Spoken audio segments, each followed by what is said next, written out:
On est les enfants oubliés de l'histoire, mes amis. On n'a pas de but ni de vraie place. On n'a pas de grande guerre, pas de grande dépression.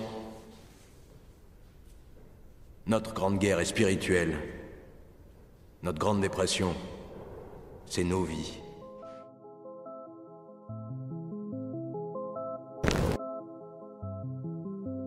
Chaque jour, nous nous levons sans vraiment avoir de but précis. On suit la routine, métro, boulot, dodo, sans vraiment y réfléchir. Enfin, peut-être que si. Parfois, durant un moment de silence, on se pose cette question. Pourquoi on existe? C'est la question que tout le monde se pose. Quel est le sens de notre vie? On n'a qu'une seule vie, mais elle n'a aucun but. On va mourir un jour et on aimerait pouvoir donner un sens à notre vie avant que la mort vienne nous chercher. Mais on n'y arrive pas. On est perdu car on ne sait juste pas ce qu'on veut faire. On n'a pas d'objectif précis, une chose pour laquelle on serait prêt à mourir pour elle. La vie humaine est absurde, car nous n'avons pas de but précis. L'absurde, c'est une philosophie selon laquelle la vie n'a pas de sens. Et Albert Camus la résume comme ceci. L'absurde naît de la confrontation entre l'appel humain et le silence déraisonnable du monde. L'homme passe son temps à crier à l'aide pour chercher des réponses à son existence, mais il reste impuissant face au silence de l'univers. Tout cela, Camus nous l'écrit dans son essai, Le mythe de Sisyphe. Sisyphe, c'est l'homme qui a voulu défier les dieux et qui a été condamné à soulever un rocher en haut d'une montagne pour l'éternité. Sa quête n'a pas de sens, ni même de fin. Pousser ce rocher lui inflige une souffrance éternelle, sans pour autant servir aucun but. Au final, on est comme Sisyphe, notre vie n'a pas vraiment de sens, et chaque matin nous nous levons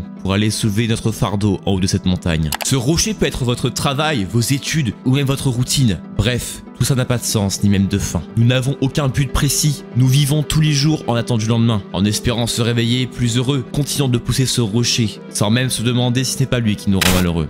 Mais pourtant, Camus finit son essai par cette phrase. Il faut imaginer Sisyphe heureux. Mais pourquoi Sisyphe serait-il heureux dans son tourment éternel? Parce que même si sa quête n'a pas de sens, son existence en a un, pousser ce rocher. Sisyphe est bien plus heureux que nous, parce qu'il n'est pas libre de choisir. Vous êtes libre de passer à l'action dès aujourd'hui. Vous avez les cartes en main. Il ne vous reste qu'à jouer. Peut-être que votre voisin commencera avec des meilleures cartes que vous, mais ça ne veut pas dire que vous ne pouvez pas gagner. Vous êtes libre de devenir ce que vous voulez, tant que vous vous donnez les moyens pour y arriver. Notre société vous a rendu bien plus libre que les gens des siècles derniers. Et pourtant, malgré tous ces choix, nous n'arrivons pas à trouver un sens à notre vie. Mais ce n'est pas notre liberté de choix qui nous rend malheureux, mais notre incapacité à prendre une décision. Mais lui, il n'a pas le choix. Sisyphe est condamné à faire ça. Et selon Camus, c'est cette révolte contre l'absurde qui le rend heureux. Il accepte le fait que c'est stupide et continue de le faire pour défier les dieux, ne voyant pas sa quête illogique comme une punition, mais comme une libération. Il n'est plus perdu face à des milliers de choix. Non, il est face à lui-même,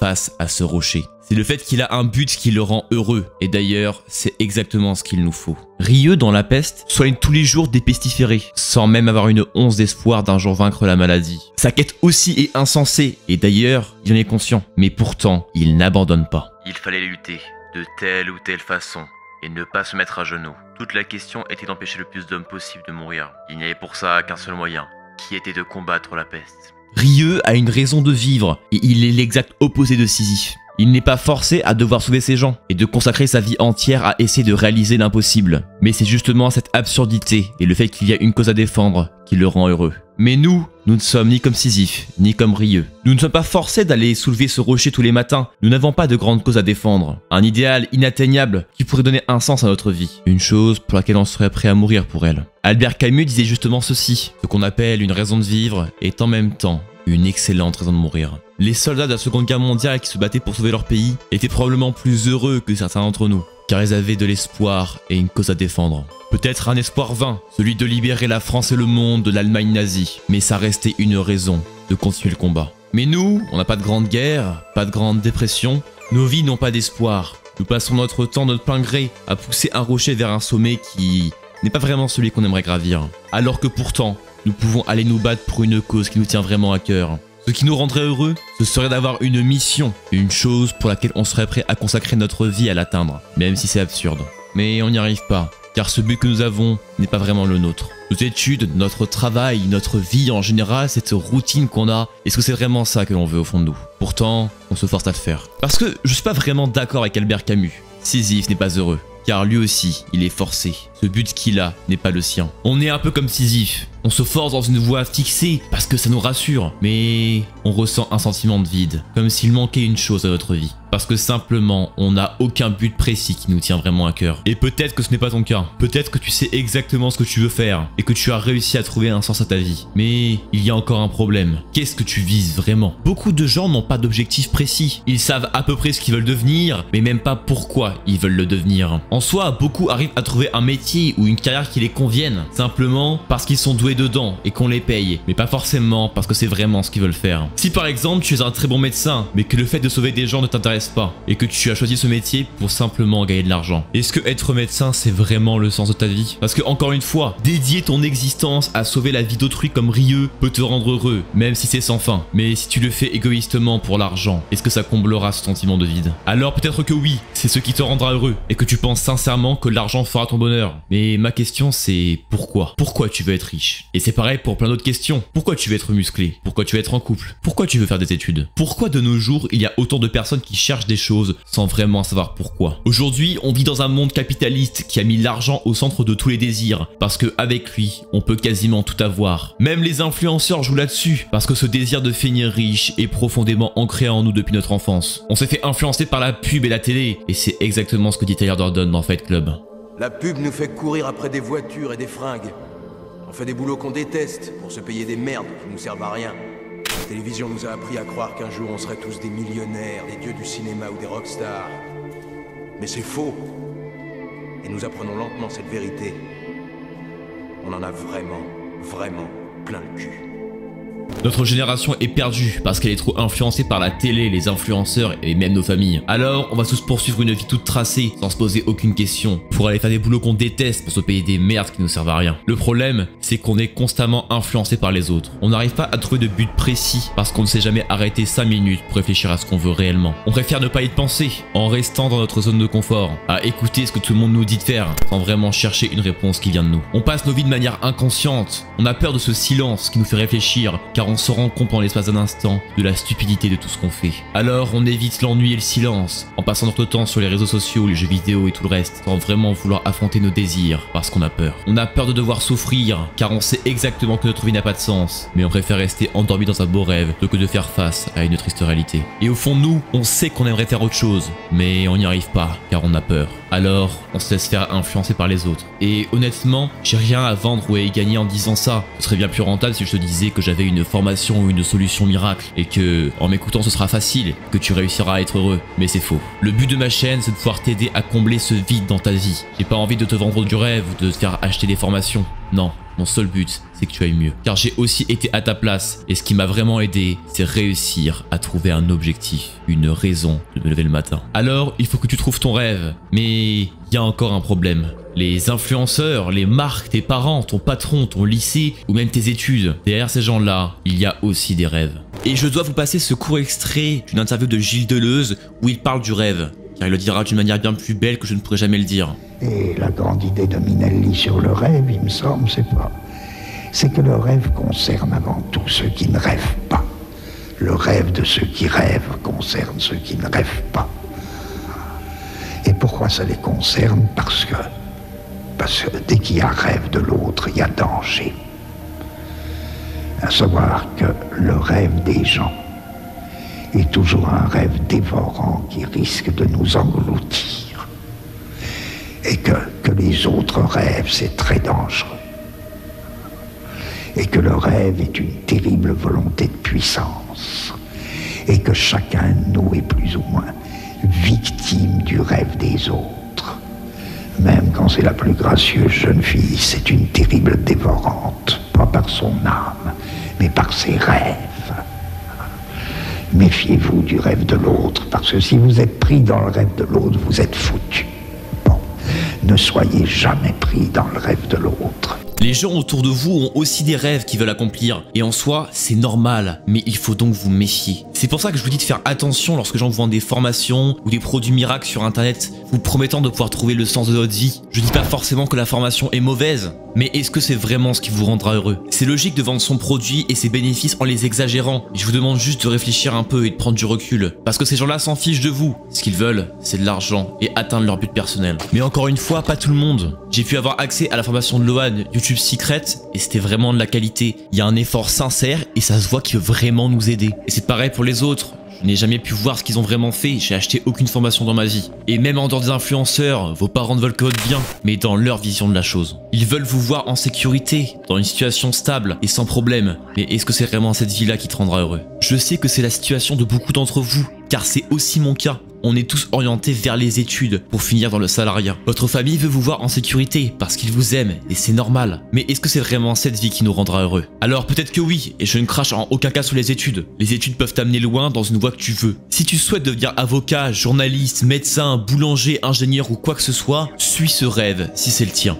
Mais par contre, si tu as un doute, ne t'en sers pas comme une excuse ou une solution de facilité pour ne pas chercher à trouver ce que tu veux vraiment. Pour trouver le sens de ta vie, il n'y aura pas de raccourci ou de méthode facile, sans souffrance et sans travail. Et je vais être honnête, ce chemin sera bien plus dur que cette voie toute tracée. Et peut-être que tu veux une vie paisible, sans vraiment te poser trop de questions, mais tu n'as qu'une seule vie. Alors autant ne pas la gâcher. Autant ne pas la gâcher en ayant des regrets. Pour finir sur ton lit de mort en souffrant de la douleur de ne pas avoir réussi à devenir ce que tu voulais être. Et mon but ici, c'est pas que tu sois motivé ou que tu te sentes bien. Non, mon but, c'est que tu te sentes mal. Si actuellement tu as du mal à entendre les mots que je suis en train de te dire, c'est peut-être qu'il y a un problème. C'est peut-être que tu es en train de te rendre compte qu'il y a quelque chose qui ne marche pas dans ta vie. Et si je le sais, c'est que j'ai aussi été à ta place. Et j'aurais aimé quand j'étais au plus bas entendre ces mots-là. Je croise tous les jours des gens qui sont comme moi à l'époque, qui sont perdus, qui ont décidé d'abandonner leurs rêves pour du confort et de la facilité. J'ai failli le faire aussi. Mais au fond de moi, je savais très bien que ce n'était pas ce que je voulais. Si au final nous nous rendions compte que c'est pas vraiment ce que nous voulions, et que nous mourrons avec des regrets d'avoir suivi une voie qui n'était pas vraiment celle que nous désirons. C'est la peur d'échouer à devenir ce que l'on veut être qui fait qu'on n'arrive pas à se décider. Nous sommes comme perdus au beau milieu d'une forêt, sans aucune idée d'où aller.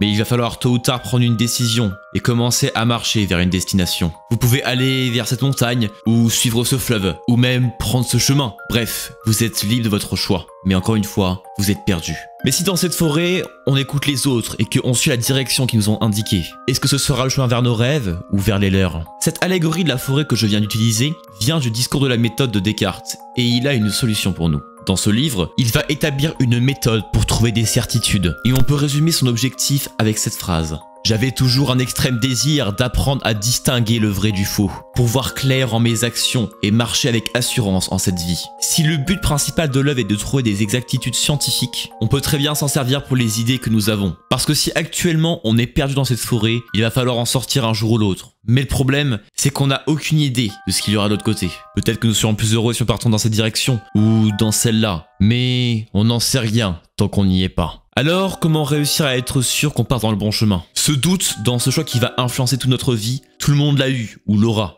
Et c'est normal face à une décision aussi importante de douter et donc de demander de l'aide aux autres. Mais le problème, c'est que ce n'est plus vraiment notre choix. Quand j'étais encore petit, j'aimais beaucoup le dessin et ce qui était relatif à la construction ou à la création. Alors, quand j'ai parlé avec d'autres personnes, on m'a conseillé de devenir architecte. Et pendant longtemps, je voulais faire ça parce qu'on m'avait dit que c'était ce qui me plairait. Après tout, j'avais un esprit créatif, j'aimais construire des choses et dessiner. Alors pourquoi ne pas en faire mon métier? Puis un jour, j'ai fait un stage dans un cabinet d'architecture et je me suis ennuyé. Le côté artistique avait disparu. C'était du design de bâtiments pour tout optimiser. Il n'y avait pas de création comme je l'entendais, juste des plans suivant des normes. Si je n'avais pas essayé et vu ce que c'était, je n'aurais probablement pas eu la certitude que ce n'est pas ce que je voulais faire. J'aurais pu perdre 5 ans de ma vie parce que je ne voulais pas prendre 5 jours pour y réfléchir. Le meilleur moyen de pouvoir trouver ce qu'on aime, c'est d'essayer. Et c'est probablement un des meilleurs conseils que je peux te donner. Essaye avant de faire un choix.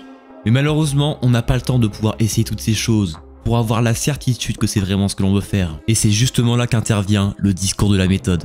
Dans ce livre, Descartes donne une méthode pour trouver des certitudes et elle se résume en 4 points. Passer toutes choses en revue pour ne rien oublier, commencer par les choses les plus simples jusqu'aux plus complexes, étudier les difficultés une à une et finalement le doute méthodique. Alors, comment utiliser cette méthode? Il va falloir que tu te poses seul sans aucune distraction pendant au moins quelques jours. Et j'insiste vraiment sur le mot seul. Pendant l'espace de un week-end, il va falloir que tu te coupes de toutes sortes d'influences. Peu importe si les influences sont positives ou négatives. Le but ici, c'est de déterminer qu'est-ce qui vient réellement de toi. Coupe YouTube, Instagram, TikTok et toute autre chose qui pourrait t'influencer. Évite aussi de vouloir en parler aux autres, car ils vont aussi avoir une influence sur toi. Le but, c'est d'enfin avoir une discussion seul à seul avec toi-même. Alors, tu as commencé par les choses les plus petites, comme les préjugés de ton enfance, jusqu'aux convictions que tu as encore aujourd'hui. Car avant même de commencer à réfléchir à notre rêve, il va falloir faire un point zéro sur nos idées, nos préjugés, ou même ce qu'on pense en général.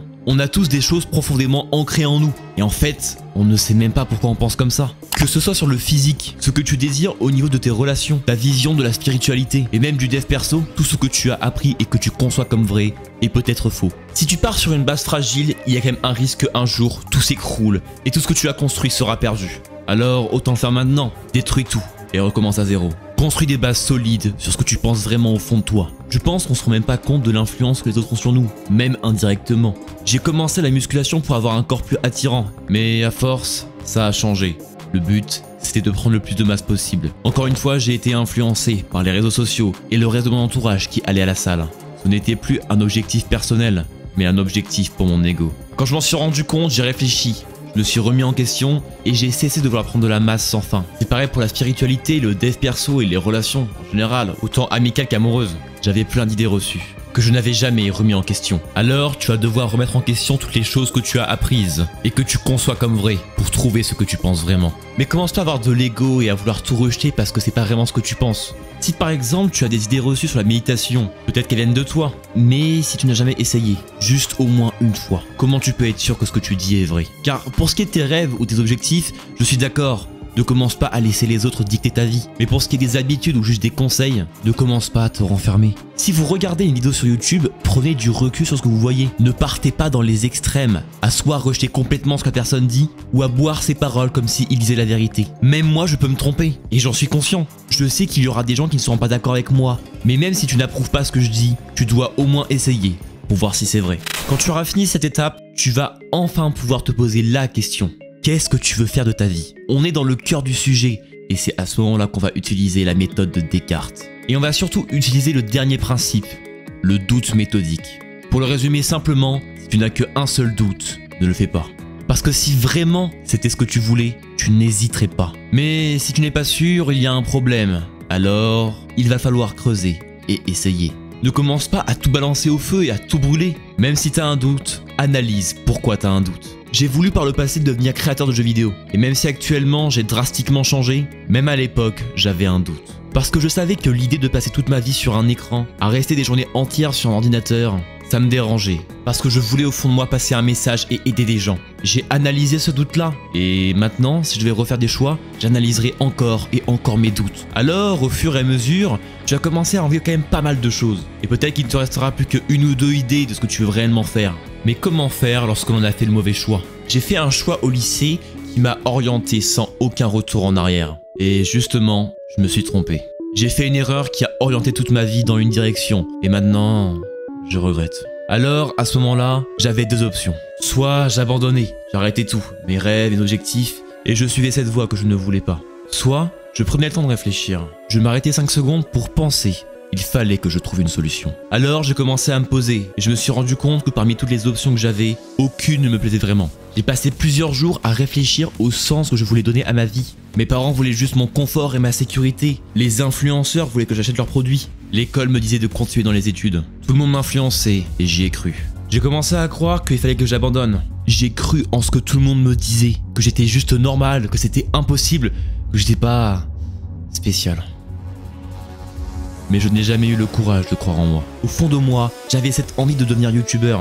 Mais j'avais peur. J'avais peur de l'échec et de la souffrance. C'est comme ça que je suis arrivé à un ultimatum. Soit je choisissais la facilité, en mourant avec le regret de ne pas avoir fait ce que je voulais. Soit je travaillais dur pour vivre la vie que je désirais. Alors, je vais pas dire de devenir youtubeur comme moi ou de commencer à vouloir avoir des grands rêves et à vouloir, je sais pas, devenir millionnaire ou quoi que ce soit. Non, j'aimerais simplement que tu passes du temps avec toi-même pour commencer à réfléchir à ce que tu veux faire de ta vie. Alors, pose-toi la question, c'est quoi ton rêve? C'est probablement une chose que tu penses impossible, où tout le monde te dira d'abandonner, parce qu'ils ne croiront pas en toi. Et d'ailleurs, peut-être que toi aussi tu n'y crois pas. Et honnêtement, ça va être dur. Et ça se trouve, tu vas échouer. Au début de la vidéo, j'ai dit que tu étais libre. Libre de pouvoir décider de devenir ce que tu voulais. En soi, c'est vrai, tu es entièrement libre de pouvoir passer à l'action. Si vraiment tu souhaites atteindre tes objectifs, tu vas y arriver un jour ou l'autre. Si et seulement si tu bosses pour y arriver. Enfin, ça, c'est si tout se passe bien. La vie est faite de plein de péripéties, et peut-être que tu n'auras pas de chance, que tu n'arriveras pas à saisir l'opportunité au bon moment. C'est comme si la veille du match le plus important de ta carrière, tu te faisais renverser par un bus, et tu finissais handicapé à vie. Tout se passait bien dans le meilleur des mondes, et sur un coup de malchance, tout s'en va. Et c'est très rare qu'il se passe des choses aussi graves que ça. Mais ce qui est sûr, c'est que tu vas avoir des imprévus, des difficultés auxquelles tu ne t'y attendais pas. Cette route vers ces rêves, très peu oseront la prendre. Tu vas sûrement échouer, tu seras seul, ça va être difficile et tu vas en chier. Et si tu te sens découragé par rapport à ça, c'est probablement que tôt ou tard t'allais échouer, car tu allais abandonner. Si tu n'oses même pas aller te battre pour tes rêves, à quoi bon? Tu finiras un jour ou l'autre par échouer. Car autant le gagnant que le perdant ont goûté à la défaite. Simplement, le gagnant a décidé de se relever. Et encore une fois, tu vas avoir une tonne d'échecs sur ta route. Tu auras plein de moments où tu auras envie d'arrêter et de lâcher prise. Mais ce chemin, c'est le seul qui te fera mourir sans regret. Alors qu'est-ce que tu attends pour aller réaliser tes rêves ?